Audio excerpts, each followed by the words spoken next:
Designing Your Life by Bill Burnett and Dave Evans. Yeah, it's a total trap title.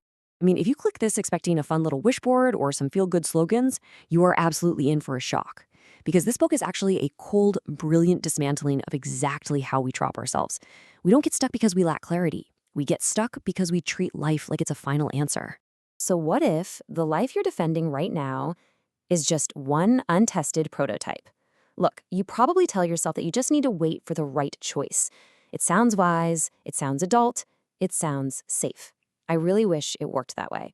But here at UpcoWise, we need to expose the hidden mechanism behind that feeling. Choice anxiety is not caution. It is an identity locking itself away behind a sealed membrane long before gathering any real evidence. Think of the self like a biological cell for a second. The sealed membrane is basically a self-management state where absolutely no fresh signals get in and no honest signals get out. On the surface, it looks entirely like self-preservation, but biologically speaking, it's straight up decline. This book demands that we stop asking our minds to flawlessly solve a life we haven't even physically touched yet. Here's the harsh truth. You aren't stuck because you lack passion. You're stuck because passion has literally become a verdict. You treat it like this incredibly rare chemical, just waiting around for it to spontaneously synthesize inside you before you give yourself permission to take a single step. And sure, that sounds wonderfully deep and philosophical, but in reality, it's just fear, dressed up with a much better vocabulary. Now, I can practically hear your internal logic firing back at me right now. But wait, shouldn't I wait until I know for sure so I don't waste time? I really shouldn't restart again. I shouldn't disappoint people. And you know what? I completely validate that. That logic sounds exceptionally clean, but it completely fails. Why? Because it assumes your present, perfectly sealed self can accurately predict every single future contact with the outside world. And no sealed system on Earth can actually do that. Because we constantly rely on that flawed logic, we end up forcing ourselves to weigh two paths against each other, both feeling incredibly heavy. Do we just stay safe in the known role, protecting our meticulously built resume and aggressively defending our past choices? Or do we make a massive, dramatic cutover, just burning the whole thing to the ground to protect our inner hunger? Here's the thing. Both of these options hide the exact same misunderstanding. Whether you stay or burn it down, both paths expect a totally sealed self to accurately predict reality without testing a single thing first. One path proudly calls itself loyalty, while the other calls itself courage. But honestly, both are just highly sophisticated forms of avoidance. They forecast a life totally devoid of actual physical contact with the world. So this is where the solution comes into play.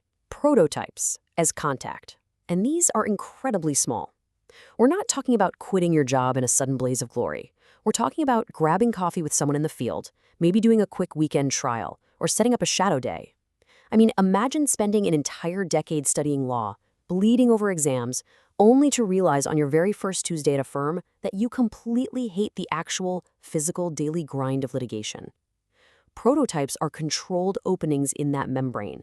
They're these tiny, safe exchanges that let real-world evidence cross the boundary before you commit your entire life to it.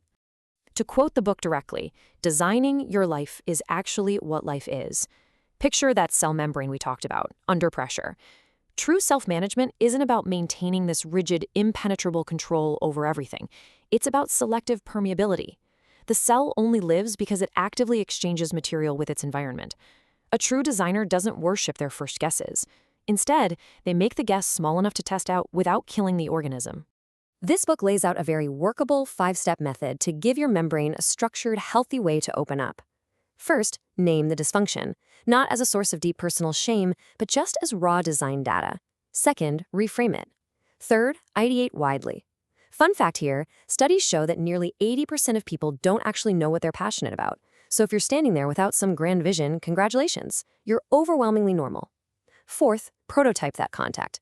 And fifth, choose based on real evidence, not identity panic. It's essentially a biological method to filter, reject, and adapt. Okay, now we hit the advanced paradox of this book. You actually design best when you completely quit pretending to know the design. It's wild, but you take agency by giving reality way more authority. You become vastly more intentional by actively choosing to stay less certain. And make no mistake, that isn't being soft. That is incredibly disciplined humility. Right about now, your ego's defense mechanism might be flaring up again, whispering, yeah, but what if I already know exactly what those options are like? Well, let's dismantle that entirely. Knowing something from a distance is absolutely not the same as knowing it from contact. Sure, you might know a job's fancy label, its prestige, or its starting salary, but that is nowhere near knowing its actual daily toll on your nervous system. Fatigue, envy, relief, dread, these are all absolutely vital data points that a sealed membrane completely ignores. Which brings us to this incredibly heavy yet wildly liberating realization. You do not have just one life. You actually have several lives you could potentially live. Now, obviously, not all of them are equal or even possible, but definitely more than one is real enough to test. This completely destroys the myth of the one perfect answer, which, if we're being totally honest with ourselves, is really just a clever way to indefinitely postpone taking a real risk. We need to execute a hard pattern break right now. Shift away from this endless, spinning introspection. Stop asking, what should I do with my life? Seriously, that question, when it never actually touches the real world, is just a form of self-hypnosis. Instead, ask, what contact makes this question less fake? You have to stop asking from inside the fog and start asking from the point of contact. You generate an external feedback loop. If you refuse to run these prototypes, you're going to slam right into the hidden cost of the right choice myth. Sunk cost is basically just the old self asking for tribute. You start to think that the old choice deserves more of your years, more defense, more of your cellular energy. But listen to me, a past choice only bought you data. It absolutely did not buy your lifelong obedience. Refusing to test new things turns every single past choice into the sacred identity verdict that, quite literally, starves your present self.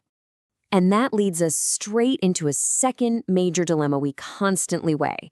Do we double down and optimize our current life, endlessly polishing and tweaking that old role, or do we erase it completely to start entirely fresh?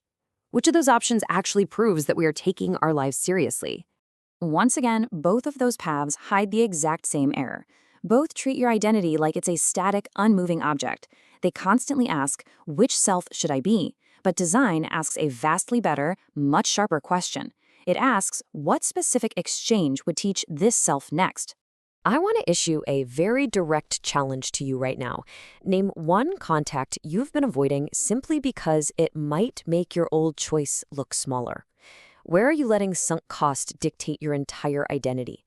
Where are you secretly terrified that running a prototype might finally prove that your past experiment has definitively run its course? Coming back to where we started, this is genuinely the hardest truth of this book. You haven't been defending clarity at all. You've been defending a sealed membrane. You called it having high standards. You called it patience. You called it being mature. But waiting around for the absolutely perfect choice is literally just starvation masquerading as patience. No life ever gets designed inside a closed cell. The authors put it so perfectly.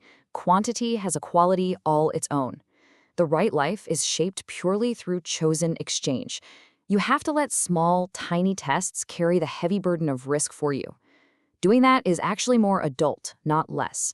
It honors the uncertainty of life without quietly kneeling to it. We have to completely reframe life, move entirely away from thinking of it as a perfectly sealed specimen trapped under a microscope slide. A real life is metabolism.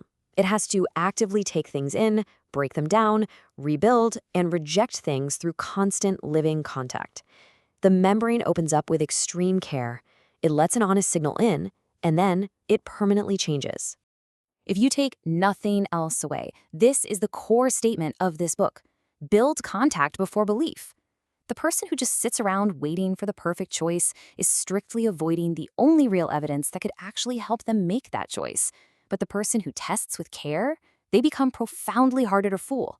Not because they magically know everything overnight, but because reality has finally entered the system. Because this book is completely about taking action, we're putting this into practice. Before tomorrow, you will write down the name of one person living a life you can imagine for yourself, and send a short request for a 20-minute prototype conversation. Ask yourself, what would I learn if this choice stopped being absolute proof of who I am? If you don't do this, you've chosen the sealed membrane. Here is the final instruction of this book. List 3 names. Send 1 invite. 300 seconds. Do the action. Without it, your sealed membrane will permanently starve your present self.